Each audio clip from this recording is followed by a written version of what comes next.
Good morning, basa tayo nating book, History of the Filipino People, Part 2, the Spanish Period. And nandito tayo sa topic number 6, Philippine Society under Spain. Guys, pakibuksan niyo rin yung iyong history book, History of the Filipino People by Agoncillo and Guerrero.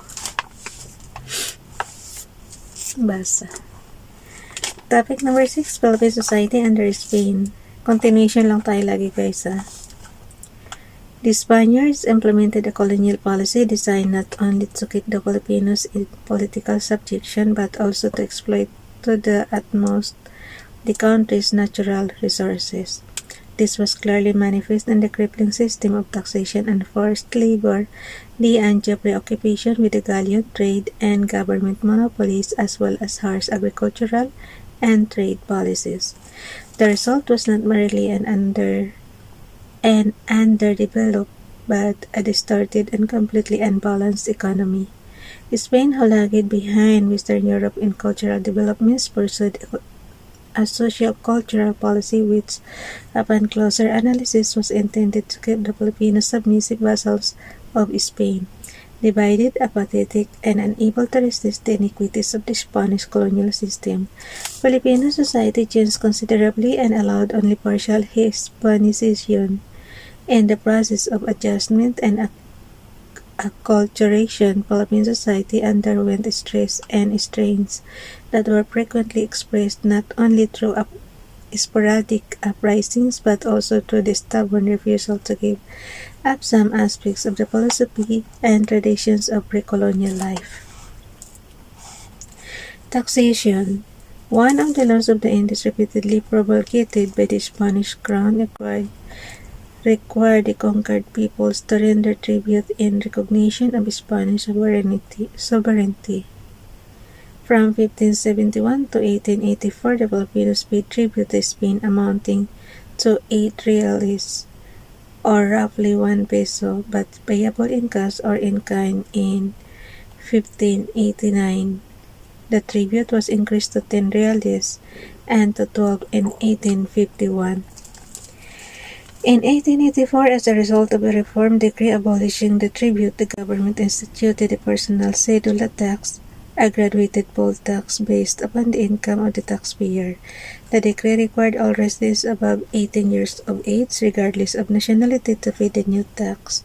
The cedula, which was issued upon payment of the tax, was used for identification and other purposes.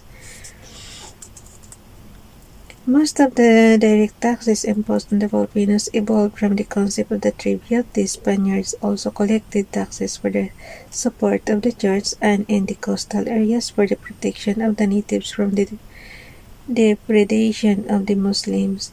The government compelled the natives to sell their produce to the government. Under the system called the Bandala, the government required its province to meet the quota of commodities assigned to it. The system was nothing more than the outright confiscation of goods for the government, nearly always bankrupt, merely issued promissory notes in exchange for the people produce.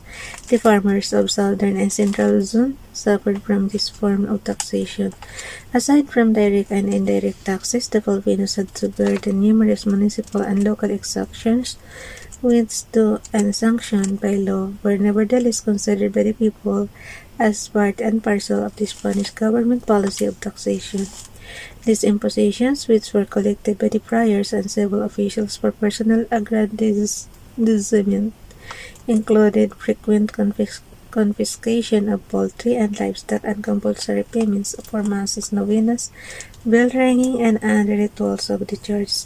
The colonial system of taxation weighed like a millstone of the entire economic life of the Filipinos, while the Spaniards introduced the theory of taxation for the support of public welfare. Only a negligible portion of the revenues collected was spent on public works, health and sanitation programs, and the security of the natives.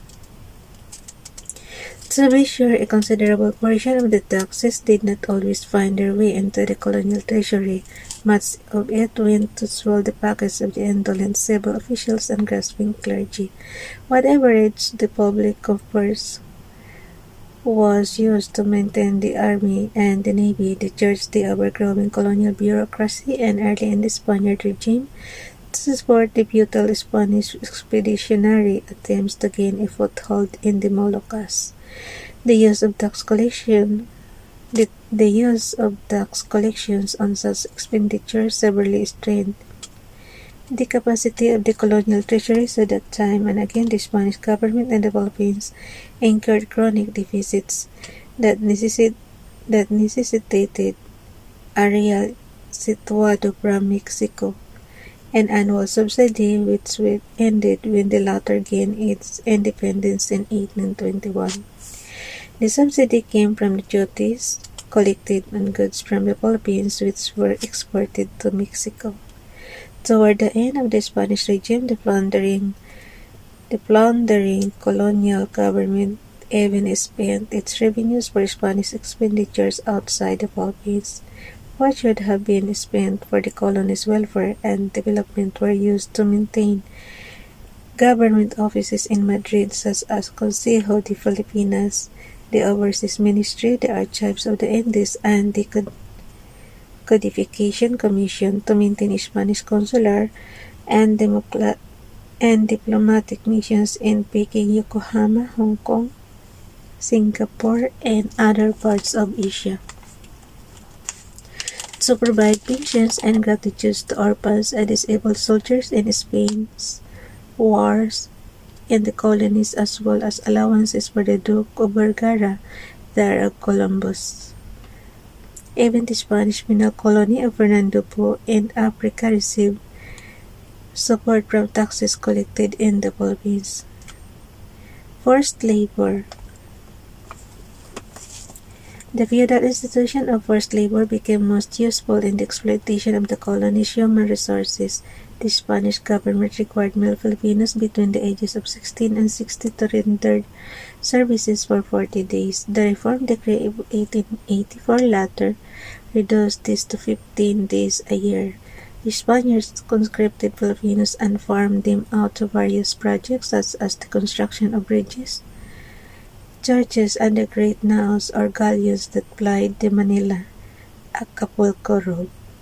The Polistas, as the laborers were called, were also drafted to serve in the expeditions sent by Spain to the Moluccas, Indochina, and other parts of Asia, and toward the Portuguese, Dutch, and English attempts to gain a foothold in the colony.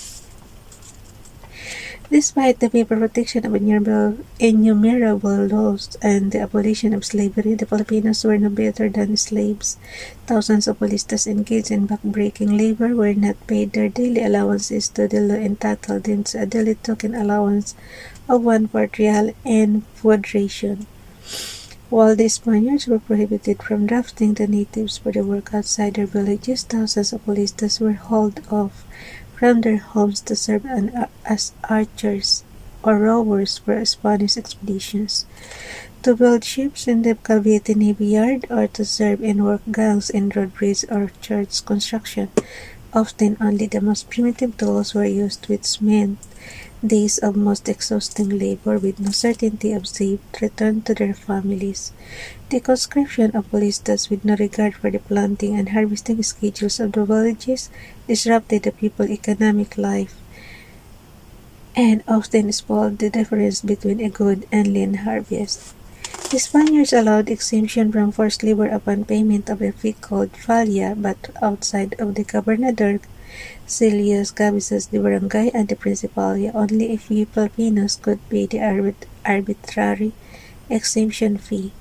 A master-slave complex was thus created in Philippine society, but traced even further by the indiscriminate use of the services of the natives for the private needs of Spanish officials, such as hewing wood or drawing water for their households. As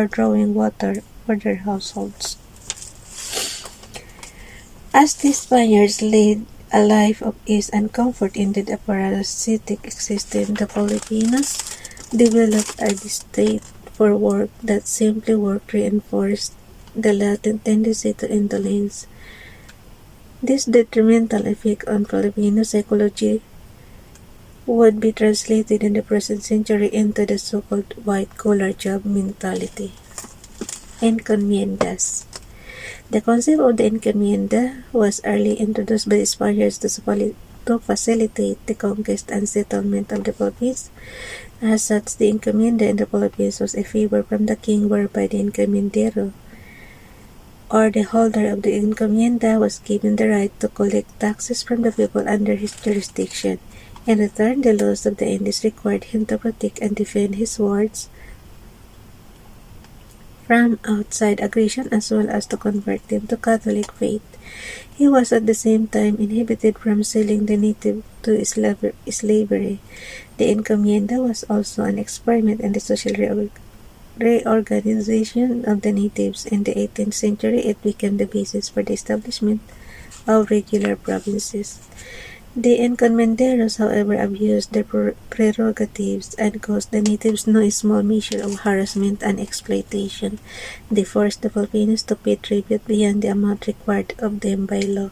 While the law gave the Filipinos the right to pay the tribute either in cash or in kind, the encomenderos created a crisis, even in times of good harvests, by lowering the prices of commodities and forcing the natives to pay in cash. If the encomenderos collected tribute in kind, he at once controlled the commerce of the area under his jurisdiction by selling the goods at selling prices. Those who could not pay tribute in the manner dictated by the encomendero were either tortured or imprisoned and ordealed, which many terrorized peasants tried to avoid by escaping to the mountains, only to find upon their return that their houses were looted and razed to the ground by the Spaniards. Complaints against the cruel behavior of the encomenderos led some ecclesiastical officials to protest to the king. The religious, among them Domingo de Salazar, first Bishop of Manila, and Martin de Rada, superior of the Augustinians in the Philippines, condemned the use of brutal tactics by the encomenderos in extorting taxes from the natives and held them responsible for the violence and ravaged the villages. Late in the 17th century, the abuses of the encomenderos justified the abolition of private encomiendas. However, most of the lands which had been held in encomienda by the Spaniards gradually came into possession of the priors. The pattern of repression came exploitation, though no longer confined to tax collection, remained the same, thus creating a serious landlord-tenant problem that eventually incited the people to rebellion against Spain. Bukas na natin basahin yung galleon trade, guys. Bye everyone. God bless.